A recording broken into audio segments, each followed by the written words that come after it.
नमस्कार, आप देख रहे हैं ग्रैंड न्यूज और मैं हूं आपके साथ आयुषी। बढ़ेंगे खबरों की ओर, पर उससे पहले एक नजर हेडलाइंस पर। बिलासपुर की तमाम खबरों व गतिविधियों को जानने के लिए आप हमारे ग्रैंड न्यूज चैनल के यूट्यूब व फेसबुक को सब्सक्राइब, लाइक, फॉलो और शेयर जरूर करें। और चलिए अब खबरों को देते हैं विस्तार। मुख्यमंत्री विष्णुदेव साय ने आज कबीरधाम जिले के भोरमदेव में शिव भक्तों पर हेलीकॉप्टर से पुष्प वर्षा की है। इस दौरान उप मुख्यमंत्री विजय शर्मा साथ में थे। मुख्यमंत्री ने भोरमदेव में सावन सोमवार के अवसर पर हजारों की संख्या में पहुंचे शिव भक्त जो सैकड़ों किलोमीटर पैदल यात्रा कर शिव जी का जल अभिषेक करने आए हैं, उन पर हेलीकॉप्टर से पुष्पों की वर्षा की। यह आयोजन छत्तीसगढ़ में पहली बार हो रहा है जब प्रदेश की मुखिया स्वयं कांवड़ियों पर पुष्प वर्षा किए हैं। अपने तय कार्यक्रम के अनुसार छत्तीसगढ़ प्रदेश के मुखिया मुख्यमंत्री विष्णुदेव साय आज राजनांदगांव पहुंचे। यहां उन्होंने विधानसभा अध्यक्ष निवास कार्यालय में डॉक्टर रमन सिंह से मुलाकात की और इसके बाद राजनांदगांव में आयोजित हो रही शिव महापुराण कथा के वाचक पंडित प्रदीप मिश्रा से सौजन्य भेंट की। राजनांदगांव पहुंचे मुख्यमंत्री विष्णुदेव साय ने यहां विधानसभा अध्यक्ष डॉक्टर रमन सिंह के निवास कार्यालय में उनसे मुलाकात की। वहीं इस दौरान पत्रकारों से चर्चा करते हुए मुख्यमंत्री ने सावन सोमवार की शुभकामनाएं देते हुए कहा कि भोरमदेव में भगवान शिव की पूजा अर्चना करने का सौभाग्य मिला है। वहीं पूर्व मुख्यमंत्री भूपेश बघेल द्वारा छत्तीसगढ़ प्रदेश से विदेशों में गौ तस्करी वाले बयान का जवाब देते हुए मुख्यमंत्री विष्णुदेव साय ने कहा कि नरवा गुरुआ बाड़ी के माध्यम से इन्होंने गौ सेवा करने की बात कही थी, लेकिन उनके समय में कितनी गायों की मौत हुई है ये तो सबको पता है। उन्होंने कहा कि हम गाय अभ्यारण्य की शुरुआत कर रहे हैं। 15 अगस्त के आसपास 2-3 गाय अभ्यारण्य शुरू हो जाएंगे, जहां सड़क पर लावारिस गाय मिलने पर उसे गाय अभ्यारण्य में रखा जाएगा। विधानसभा अध्यक्ष निवास कार्यालय के बाद मुख्यमंत्री शहर के सन सिटी पहुंचे। यहां उन्होंने क्लब हाउस में प्रसिद्ध कथावाचक पंडित प्रदीप मिश्रा से सौजन्य भेंट की। आज श्रावण महीना का ये तीसरा सोमवार है, तो सबसे पहले तो समस्त छत्तीसगढ़ वासियों को सावन के सोमवार का बहुत बहुत बधाई, शुभकामनाएं। और आज हमारा सौभाग्य कि भोरमदेव में भगवान शिव की विधिवत पूजा अर्चना किए हैं, अभिषेक किए हैं और उनसे छत्तीसगढ़ की खुशहाली के लिए प्रार्थना किए हैं कि छत्तीसगढ़ में खुशहाली हो, सुख समृद्धि हो, वर्षा पानी अच्छा बरसे, अच्छा उपजे। और वहाँ अमरकंटक से नर्मदा का जल लेकर हजारों की संख्या में कांवड़िए लोग आते हैं। 2 दिन पैदल चलकर, खाली पैर चलकर आते हैं और भोरमदेव में जलाभिषेक करते हैं। तो पिछले समय में उनके साथ काफ़ी जुल्म हुआ था, तो इस बार उनके ऊपर फूलों की वर्षा किए हैं हेलीकॉप्टर से। लोग गौ अभ्यारण्य शुरू कर रहे हैं और 15 अगस्त के आसपास 2-3 गौ अभ्यारण्य का शुभारंभ भी करने वाले हैं। और जितनी भी गायें रोड में आज बैठी हुई मिलती हैं, जिनके मालिक नहीं होंगे, जो लावारिस होंगे, उनको सबको गौ अभ्यारण्य में रखेंगे, उनका सेवा शुश्रूषा करेंगे। लोरमी में होने वाले श्रावण मास के शिव महापुराण कथा को प्रशासन द्वारा अनुमति नहीं मिलने पर स्थगित कर दिया गया है। कथा स्थल का जायजा लेने प्रशासन की टीम मौके पर जाकर निरीक्षण किया, जिसमें उन्हें हर पहलू पर जांच करने पर पाया कि जल भराव की स्थिति निर्मित होने पर बड़ी दुर्घटना होने की आशंका है। साथ ही पार्किंग की भी समस्या सामने आई है और लोरमी नगर के बीच में होने पर प्रशासन के मापदंड के अनुरूप नहीं होना बताया गया। पूरे विश्व में लोकप्रिय प्रदीप मिश्रा जी के मुख से कथा सुनने के लिए काफी दूर दूर से श्रद्धालु आते हैं। जैसे 2 साल पहले कथा करने को लेकर लोरमी नगर शिव पुराण कमेटी के द्वारा प्रदीप मिश्रा जी से टाइम मांगा गया था। टाइम मिल जाने के बाद पिछले काफी दिनों से कथा करने को लेकर तैयारियां भी की जा रही थी और लोरमी सहित आसपास काफी उत्साह का वातावरण था। कथा शुरू होने के कुछ दिन पहले ही प्रशासन द्वारा अनुमति नहीं दिए जाने पर शिव भक्तों में काफी निराशा दिखी है। प्रशासन द्वारा अनुमति नहीं दिया गया, इसकी तैयारी बहुत पहले से चल रही थी और इसको कैंसिल करने पर पूरे श्रद्धालुओं का मन टूट गया और प्रदीप मिश्रा का कथा कहने के लिए बहुत परिश्रम करना पड़ता है। उनके द्वारा समय नहीं दिया जाता है, ले दे के तो समय मिलता है, उसमें भी यदि कार्यक्रम कैंसिल हो जाए तो ये बहुत दुख की बात है और श्रद्धालुओं को बहुत पीड़ा हुआ है इससे। झारखंड के देवघर के बोल बम के तर्ज पर अब बिलासपुर में भी कांवड़ यात्रा का आयोजन किया जा रहा है। इसी कड़ी में सोमवार को वंदे मातरम मित्र मंडल के द्वारा बिलासपुर के तोरवा छठ घाट से सरकंडा के नंदेश्वर मंदिर तक कांवड़ यात्रा निकाली गई। यह यात्रा तोरवा छठ घाट से शुरू होकर गांधी चौक, सिटी कोतवाली चौक, देवकी नंदन चौक, पुराना अरपा पुल, नूतन चौक होते हुए नंदेश्वर मंदिर सरकंडा पहुंचकर समाप्त हुई। इस दौरान कांवड़ यात्रा जिन जिन क्षेत्रों से गुजरी वहां लोगों ने भक्तों पर पुष्प वर्षा कर उनका स्वागत किया। इसके बाद हाथों में कांवड़ लिए शिव भक्त जब नंदेश्वर मंदिर पहुंचे तो वहां जल अर्पित कर उन्होंने प्रदेश के साथ ही अपने परिवार के सुख समृद्धि की कामना भोलेनाथ से की। यात्रा का बहुत महत्व है। भगवान भोले शंकर इस सावन के महीने में मदिरा मांस छोड़ करके भक्ति सावन के महीने में भोले की भक्ति में लीन होकर के एक लोटा जल से ही भगवान भोलेनाथ प्रसन्न हो जाते हैं, सारी दुख तकलीफें दूर हो जाती हैं।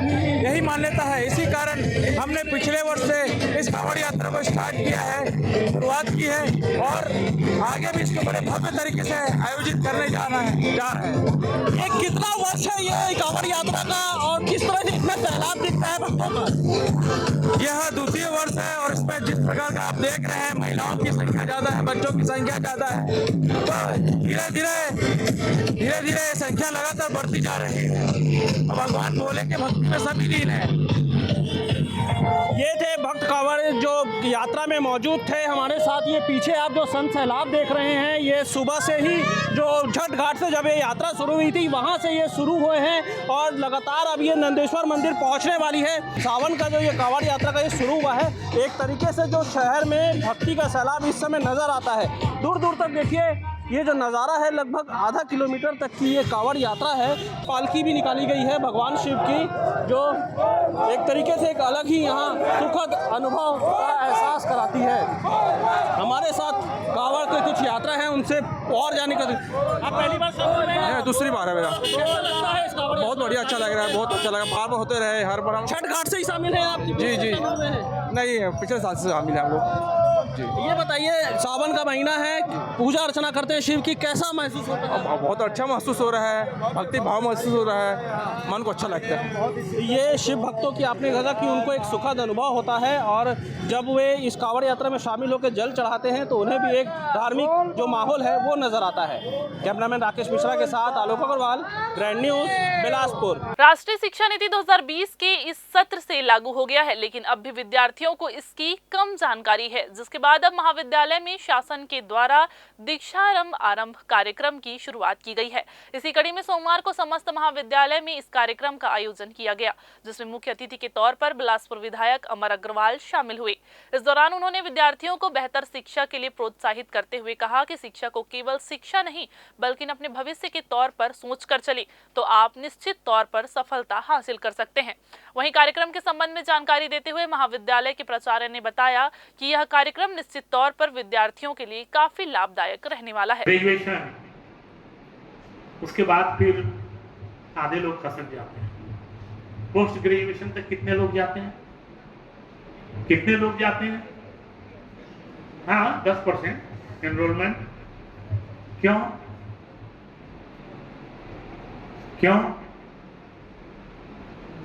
अरे आप लोग तो सौभाग्यशाली हो कि आपको उस समय में स्कूल आने का और कॉलेज आने का अवसर मिलता है जब सरकारें पूरी तरह से एजुकेशन के साथ संस्थाएं खड़ी हैं। छत्तीसगढ़ शासन के द्वारा अभी 2024 में ही इस सत्र से ही नई शिक्षा नीति 2020 को लागू किया गया है। तो उसके तहत बहुत जो परिवर्तन हो रहा है, पहले ज़माने में जो परंपरा ढंग से जो अध्ययन के कार्य संपन्न होते थे, केवल कला वाले कला से ही संबंधित विषयों का अध्ययन करेंगे, साइंस के विद्यार्थी साइंस के ही विषयों को टच करेंगे और उसी प्रकार के कॉमर्स के विद्यार्थी कॉमर्स के विषयों को ही जानेंगे। इससे एक पक्षी या एकांगी उनका विकास होता था और अभी की स्थिति में कहा गया कि नहीं, बच्चों का हम सर्वांगीण विकास करें, उनके व्यक्तित्व का जब सर्वांगीण विकास करें तो उस स्थिति में उसे प्रबंधन की भी जानकारी होना चाहिए, उसे जल प्रबंधन की भी जानकारी होना चाहिए, उसे नवाचार भी उनके भीतर आना चाहिए, वो रोजगार के लिए लोगों के सामने जाए ना, बल्कि खुद रोजगार विकसित करने का काम करे। इन सारी प्रकार की व्यवस्था स्थापित की जा रही है ताकि उसमें कौशल विकास हो, और जब व्यक्ति का कौशल विकास होगा, संपूर्ण व्यक्तित्व का विकास होगा। फिलहाल वक्त हो चला एक छोटा सा ब्रेक लेने का। ब्रेक के बाद जारी रहेंगी खबरें, आप बने रहिए ग्रैंड न्यूज के साथ।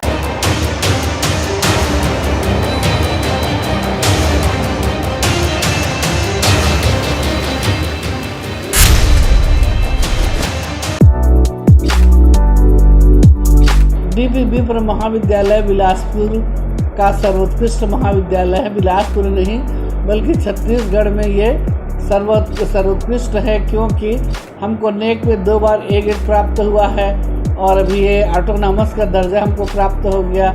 यहाँ पर शिक्षा के दृष्टिकोण से, लाइब्रेरी की दृष्टिकोण से और स्पोर्ट्स की दृष्टिकोण से NCC विशेष ये सबसे अच्छा, सर्वाधिक अच्छा महाविद्यालय है। यहाँ साइनेक्स मिलेनियम का आयोजन लगातार 20 वर्षों से हो रहा है, जिसमें 15 मॉडल को पेटेंट किया जा चुका है और 5 अभी पेटेंट के दौर में हैं।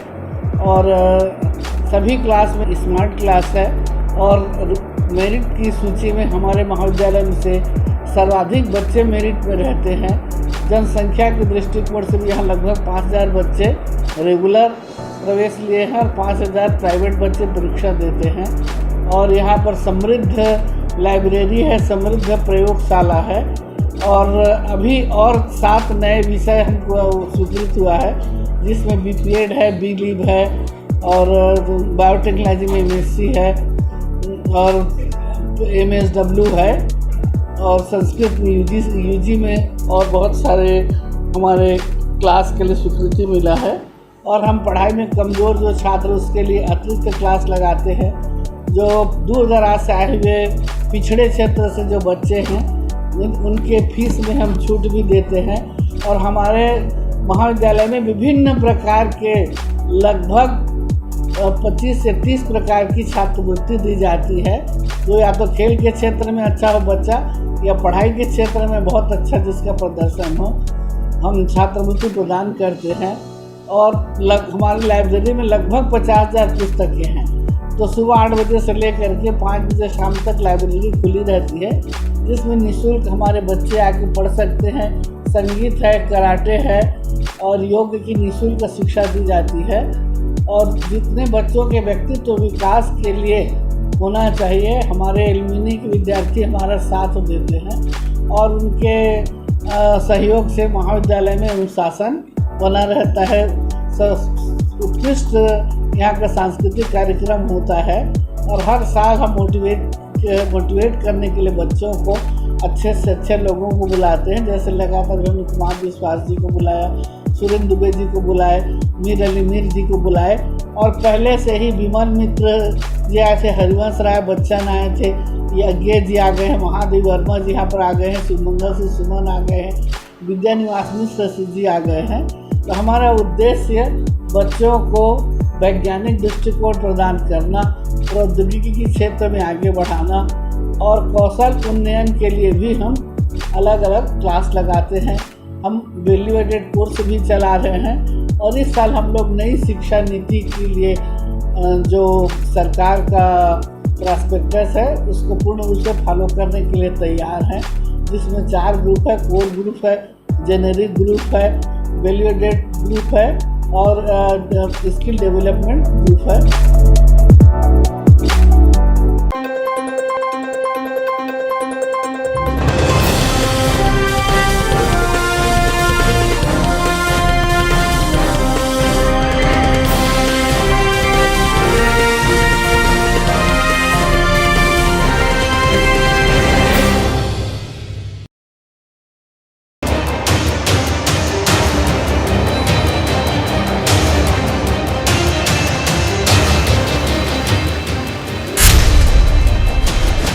Dr. C.V. Raman University offers high-quality education to students, particularly those from difficult geographical areas of central India. The flourishing 70-acre campus boasts of more than 120 state-of-the-art laboratories, smart classrooms, research centers, and a plethora of on-campus facilities that provide easy access Dr. C.V. Raman University. Be the change.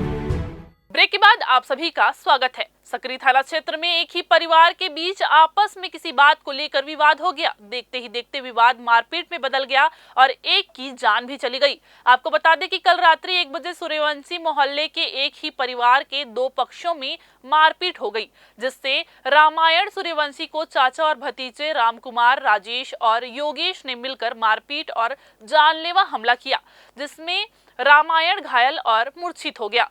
Ramayan को अस्पताल ले जाया गया, वहां doctor ने उसे मृत घोषित कर दिया। जानलेवा हमला करने वाले आरोपियों को पुलिस ने गिरफ्तार कर लिया है।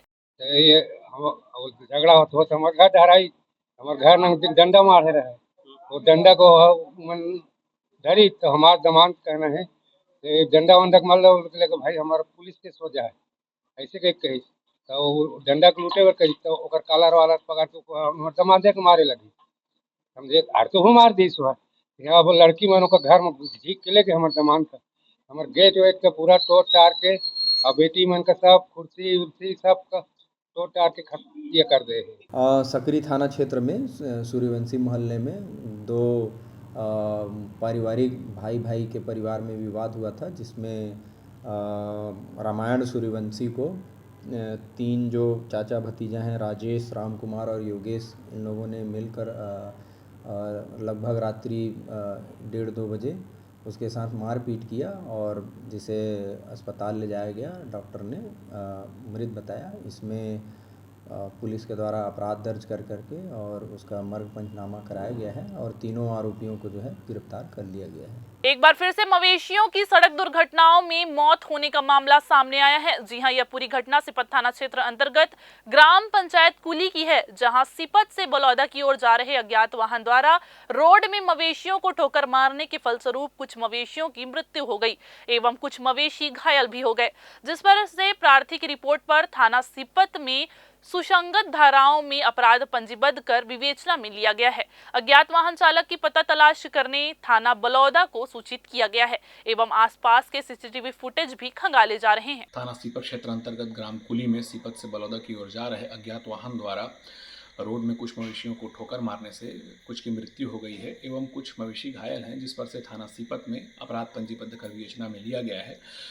अज्ञात वाहन एवं आरोपी की पता तलाश हेतु थाना बलौदा को सूचित किया गया है। साथ ही आसपास के सीसीटीवी फुटेज भी खंगाले जा रहे हैं। बिलासपुर सरकंडा थाना क्षेत्र के चिंगराजपारा में चाकूबाजी की घटना सामने आई है। इस चाकूबाजी की घटना से एक की मौत भी हो चुकी है। आपको बता दें कि पुरानी रंजिश को लेकर चिंगराजपारा संतोषी चौक के पास 2 पक्षों विक्की साहू और नरेंद्र चंद्राकर के बीच विवाद हो गया। विवाद के बाद विक्की अपने साथियों के साथ और चाकू लेकर वापस आया और नरेंद्र पर चाकू से हमला कर दिया, जिसके बाद मौके पर ही नरेंद्र गिर पड़ा, जिसके बाद पूरे क्षेत्र में हड़कंप समझ गया। आपको बता दें कि नरेंद्र को सिम्स अस्पताल ले जाया गया, जहां डॉक्टर ने उसे मृत घोषित कर दिया।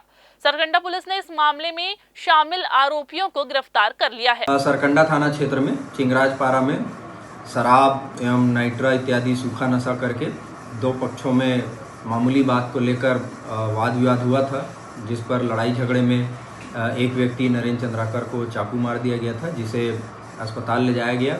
डॉक्टर द्वारा उसे मृत घोषित किया गया, जिस पर थाना सरकंडा में अपराध दर्ज कर सभी 4 आरोपियों को गिरफ्तार किया गया है, जिसमें से 3 नाबालिग हैं और उन्हें आज न्यायालय पेश किया जा रहा है। सिपत के डगनिया क्षेत्र में नवविवाहित महिला के जलने से हुई मौत का मामला सामने आया है। मृतक महिला सुकवारा केवट की शादी निवासी लोखंडी की शादी 18 अप्रैल 2024 को ग्राम पंचायत डगनिया के मुकेश केवट के साथ हुई थी, जिसके बाद सुकवारा केवट को आग में झुलसने से 15 जुलाई को अस्पताल में भर्ती कराया गया था। इलाज के दौरान 5 दिन से अपनी जिंदगी के लिए संघर्ष करने के बाद उसने दम तोड़ दिया। तो वहीं मृतक के परिजनों ने ससुराल वालों पर हत्या करने का आरोप लगाया है। आपको बता दें कि मृतिका की बहन ने कहा कि जब भी सुकवारा अपने मायके लोखंडी आती थी, सहमी सी रहती थी और अपने पति के बुरे कर्मों के बारे में भी बताया करती थी। साथ ही साथ उसके पति का किसी और महिला के साथ अवैध संबंध भी था। हमन लड़की ला जला के मार दिए, ओखर घर वाले मन, ओखर ससुराल वाले मन जला के मार दिए गए हैं। और शादी होने के बाद 2 बार आ रही लड़की है, तब मुझे बताए भी रही से कि मोर पति है दारू पानी पी के तंग तूफान करते और दूसरा औरत लंग फंदरिस के रही से के बता रही से मोर ननद है बहुत दुख तकलीफ पात हम फौजी के बता रहे मतलब बड़े जल गई लड़की बोला था कि उमन गैस में जले है। अच्छा, तो हमारे ये देखे एक नज़र से लगा था कि लड़की गैस में नहीं जले, लड़की गैस में कुछ भी जलाए गए, मिट्टी तेल या पेट्रोल या कुछ भी चीज़ से। तो साहब से मिलत क्या बोले? साहब अब भी हमको आने दो तो फिर हम एक्शन लेंगे बोले। इसे वक्त तो चला एक छोटा सा ब्रेक लेने का। ब्रेक के बाद जारी रहेंगी खबरें, आप बने रहिए ग्रैंड न्यूज के साथ।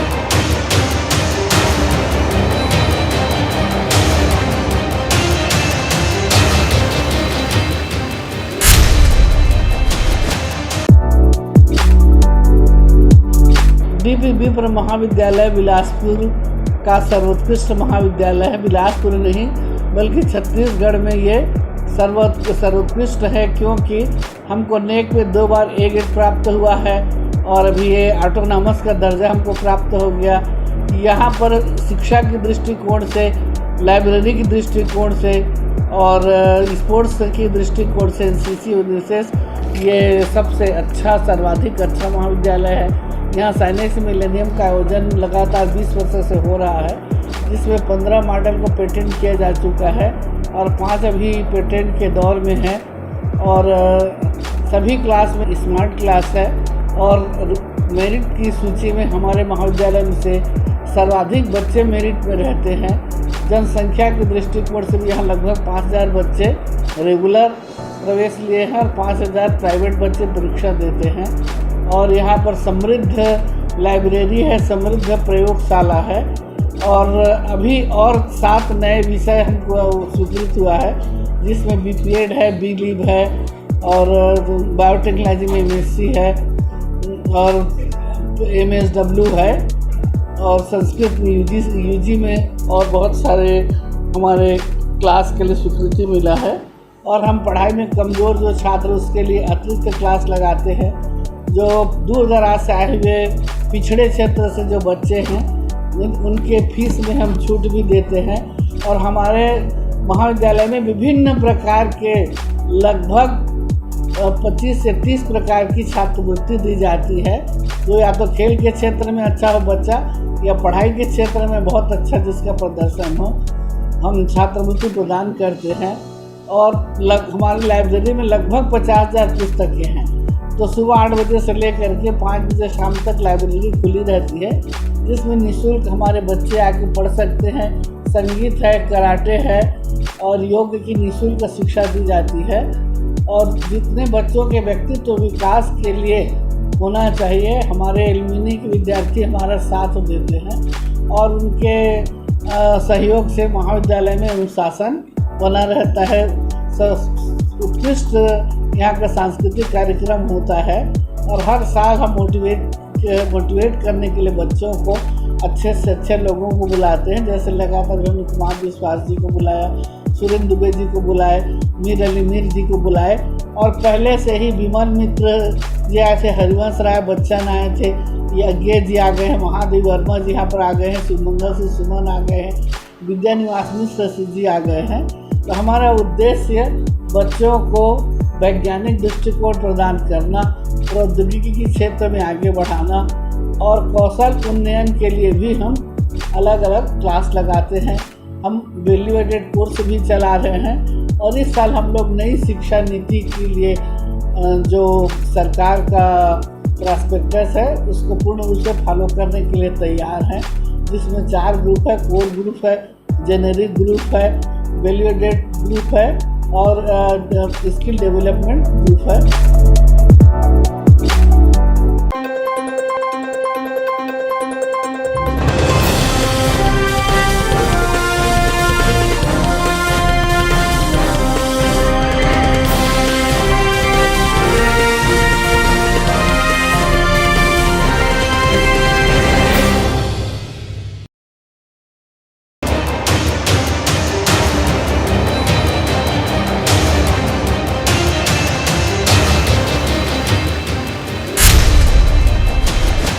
Dr. C.V. Raman University offers high-quality education to students, particularly those from difficult geographical areas of Central India.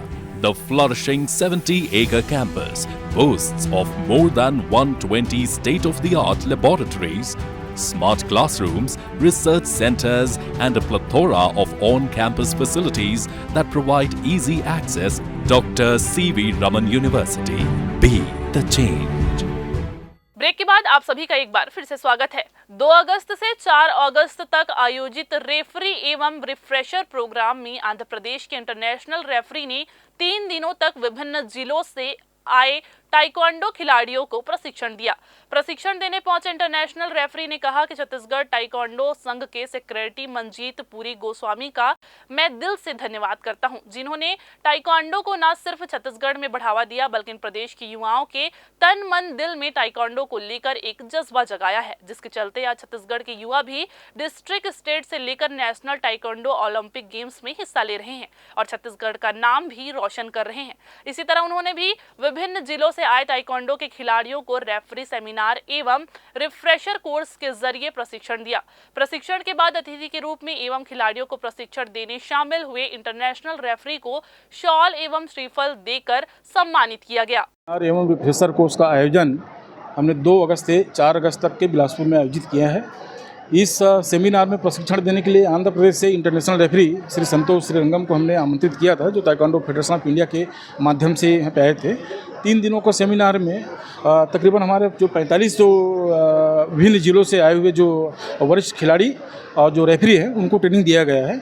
इनका दायित्व ये रहता है कि जो भी हम स्टेट चैंपियनशिप ऑर्गेनाइज करते हैं अपने स्टेट लेवल पे, तो वहाँ पे उस प्रतियोगिता को कैसे संपादित करना है, इनका दायित्व बनता है। तो समय समय पे इस प्रकार का आयोजन हम करते रहते हैं और अभी फेडरेशन की ओर से हमको एक इंडिकेट भी मिला है कि नेशनल रेफरी सेमिनार का आयोजन हम अक्टूबर 1 वीक में हम छत्तीसगढ़ बिलासपुर आयोजित कर रहे हैं। तो अभी जो प्रशिक्षण प्राप्त किए हैं उसमें से 22 बच्चे वो सेलेक्ट मान रहे हैं कि नेशनल रेफरी सेमिनार के लिए बेस्ट आपका रेफरी ग्रुप में उसको चयनित कर रहे हैं ताकि वो आगे ट्रेनिंग ले सके। बिलासपुर परिवर्तन एक आशा की किरण के द्वारा मित्रता दिवस के दिन सावन क्वीन कॉन्टेस्ट का आयोजन किया गया है। इस आयोजन में विशिष्ट अतिथि के रूप में आए हुए भाजपा नेत्री किरण सिंह के हाथों महिलाओं को मोमेंटो देकर सम्मानित किया गया। इस आयोजन में 50 से भी अधिक महिलाओं ने बढ़ चढ़ कर हिस्सा लिया। सभी सावन उत्सव में हरियाली को दर्शाते हुए ग्रीन ड्रेस पहने हुए थे।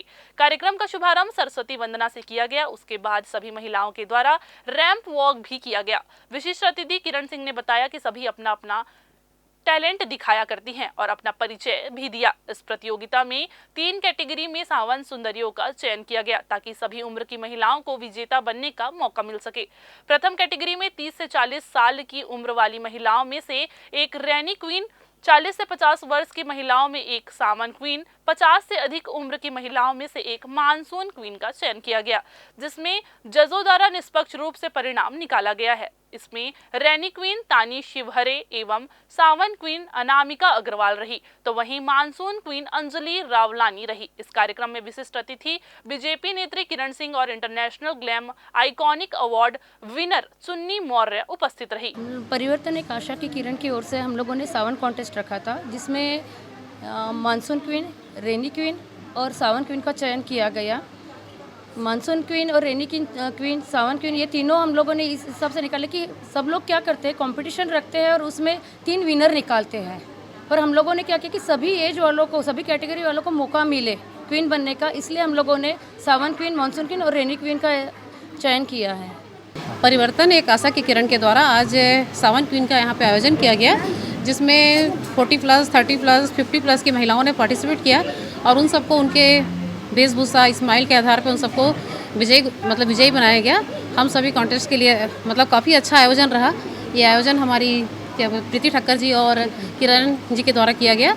हम सभी की उज्जवल भविष्य की कामना करते हैं और चाहते हैं कि आगे भी हमारे शहर में इस तरह के कार्यक्रम होते रहें। मैं सबसे पहले परिवर्तन एक आशा की किरण की संस्थापिका पूरी टीम को धन्यवाद देना चाहूँगी कि उन्होंने मुझे एज ए VIP गेस्ट आमंत्रित किया है और मैंने अभी हाल ही में 2023 में इंटरनेशनल ग्लैम आइकॉन का अवार्ड तुषार कपूर के हाथों जीता है। तो मुझे आज ऐसा लग रहा है कि मेरी जैसे बहुत सारी महिलाएं हैं कि जो इस प्लेटफॉर्म के माध्यम से अपना एक मुकाम हासिल कर सकती है। तो ये आज ये बहुत अच्छा एक प्लेटफॉर्म है कि जो महिलाएं घर में रहती, चूल्हा चौका करती हो, घर से बाहर निकलकर अपना एक मुकाम हासिल कर सकती है। पाट जात्रा विधान के साथ ही 75 दिनों तक मनाए जाने वाला विश्व प्रसिद्ध बस्तर बस्तर दशहरा शुरू हो चुका है।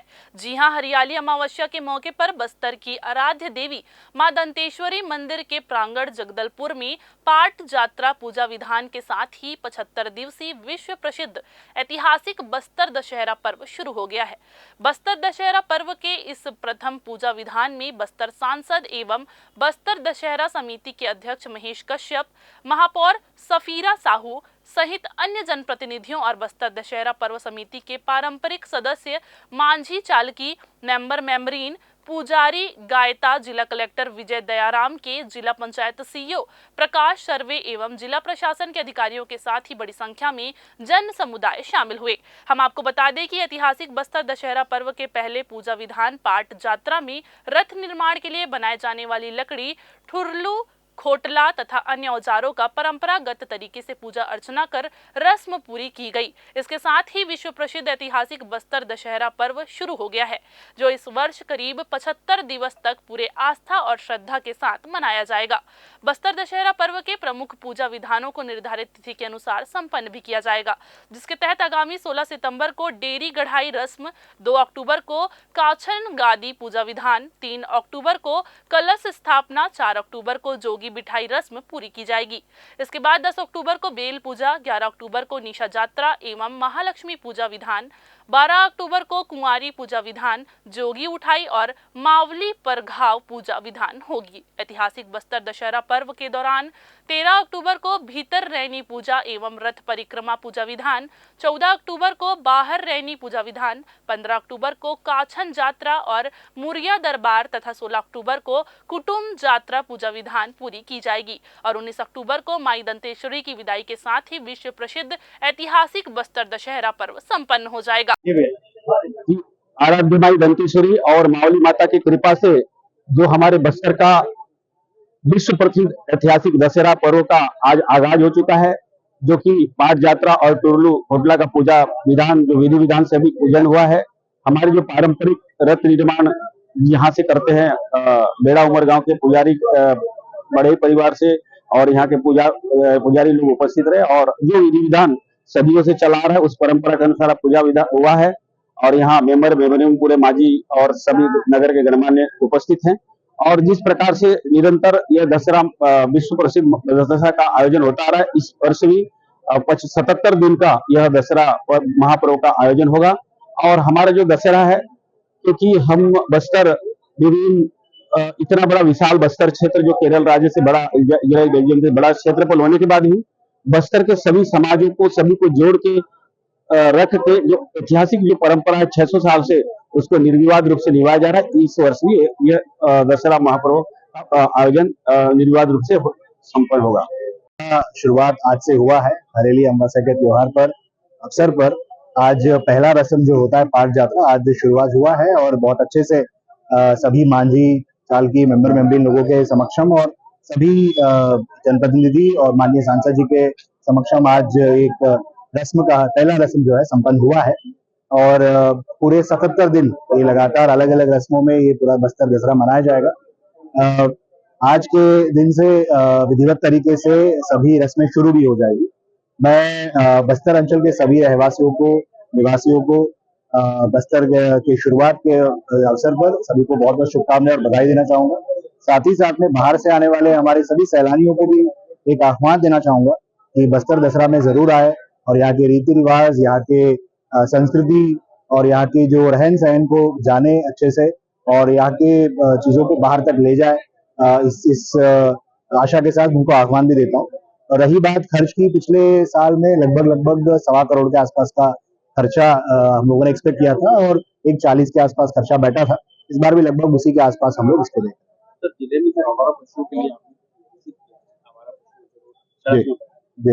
क्या निर्देश? इसके लिए हमारे परिवहन विभाग, नगर निगम और पुलिस के जो ट्रैफिक के खास करके जो लोग हैं नगर निगम क्षेत्र के अंतर्गत काम करेंगे और ग्रामीण एरिया में हमारे जहाँ पे दो NH हमारे जिले से निकलते हैं वहाँ पे पंचायतों का टैग किया गया है और वहाँ के नजदीकी गौठान और कांजी हाउसेस और हमारे गौशाला है जो उसको मैप किया गया है। वहाँ पे पशुओं को वहाँ पे धरपकड़ करने के बाद वहाँ पे रखने का हम लोगों ने फैसला भी लिया और बड़ी संख्या में हम लोग धरपकड़ करने के बाद वहाँ पे रख भी रहे हैं। जहाँ पे लोग वापस लेने आते हैं उनको जुर्माना भी लग रहा है, और जहाँ पे बहुत बार बोलने के बावजूद अगर नहीं आ रहे तो उसको ऑक्शन में नीलामी करके उसको वहां से खाली भी किया जा रहा है।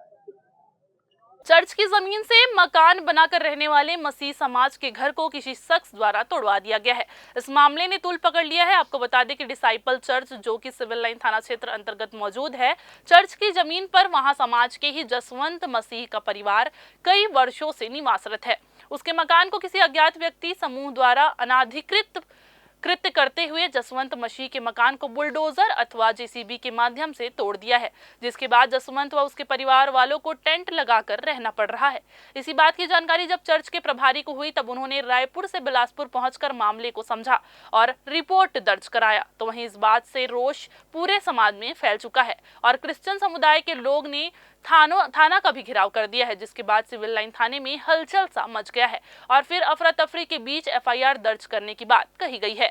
मसीही समाज के द्वारा थाना उपस्थित आकर आवेदन पेश किया गया और पूर्व में कुछ दिनों पूर्व चर्च में निवासरत जसवंत सिंह के द्वारा थाने में आवेदन दिया था, जिसकी जांच पश्चात आज थाना सिविल लाइन में अपराध पंजीबद्ध किया गया है। और इसी तारतम्य में जो नितिन लॉरेंस हैं, उन्होंने एक आवेदन प्रस्तुत किया था जसवंत सिंह के संबंध में कि प्रॉपर्टी चर्च की है और उस संबंध में किसी अज्ञात व्यक्ति के द्वारा अनाधिकृत रूप से उसको तोड़ दिया गया है। इस संबंध में आज थाना सिविल लाइन में अपराध पंजीबद्ध किया गया, विवेचना में लिया गया, आगे की वैधानिक कार्रवाई की जा रही है। तो ये थी आज की बुलेटिन की तमाम खबरें। अगली बुलेटिन में फिर होगी आपसे मुलाकात। तब तक के लिए पूरी टीम के साथ आयुषी को दीजिए इजाजत। नमस्कार।